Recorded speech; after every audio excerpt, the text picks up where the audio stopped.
یہ سڑک کے کنارے بیٹھی عورت جو آپ لوگوں کو نظر آ رہی ہے نا، یہ اس وقت پاکستان کے سب سے بڑے مقبول لیڈر عمران خان کی بہن ہے، اور اس عورت نے نہ عمران خان کے نام پر ووٹ لیا ہے اور نہ ہی عمران خان کے نام پر اس نے کوئی وزارتوں کو انجوائے کیا ہے، نہ ہی اسمبلی میں گئی ہے۔ اس کا سیاست سے کوئی لینا دینا نہیں ہے۔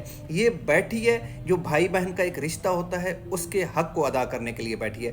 دوسری طرف آپ لوگوں کو دیکھیں جنہوں نے عمران خان کے نام پر ووٹ لیا ہے، جو الیکشن کمپین کے دوران قرآن شریف ہاتھوں میں لے کر گھومتے تھے اور کہتے تھے کہ ہم عمران خان کو باہر لے کر آئیں گے، وہ جس وقت یہ باہر بیٹھی احتجاج کر رہی تھی دھوپ میں، تو اس وقت وہ لوگ سارے اے سی روم میں بیٹھ کر میٹنگ کھیل رہے تھے۔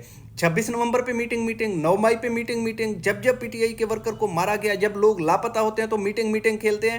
یہ ایک مخصوص ٹولہ ہے پی ٹی آئی میں جو اس وقت دونوں طرف سے کھیل رہے ہیں۔ جب بھی کوئی مسئلہ ہو تو وہ میٹنگ کھیلنے لگ جاتے ہیں۔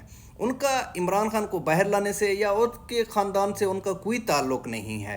اچھا، دوسری طرف دیکھیں جو اب دوسری سیاسی جماعتیں ہیں، پیپل پارٹی یا پی ایم ایل این ہے۔ اچھا، بلاول بھٹو نے آپ لوگوں کو یاد ہوگا کہ اسمبلی میں کھڑے ہو کے تقریر کیا تھا، اور عمران خان کی حکومت میں جب مریم نواز کے جو کمرہ کا دروازہ تھا وہ شاید توڑا گیا تھا، تو اس نے کہا تھا عمران خان تم بڑے بغیرت ہو۔ تو کیا پاکستان میں عورت صرف مریم نواز ہے؟ کیا یہ عورتیں نہیں ہیں جو اس وقت ذلیل ہو رہی ہیں پاکستان کے سڑکوں پر؟ کیا یہ عورتیں نہیں ہیں جو اس وقت جیلوں میں پڑی ہوئی ہیں؟ کیا یاسمین راشد کوئی عورت نہیں ہے؟ اس سے ثابت ہوتا ہے کہ بلاول بھٹو کتنا بڑا جمہوری ہے۔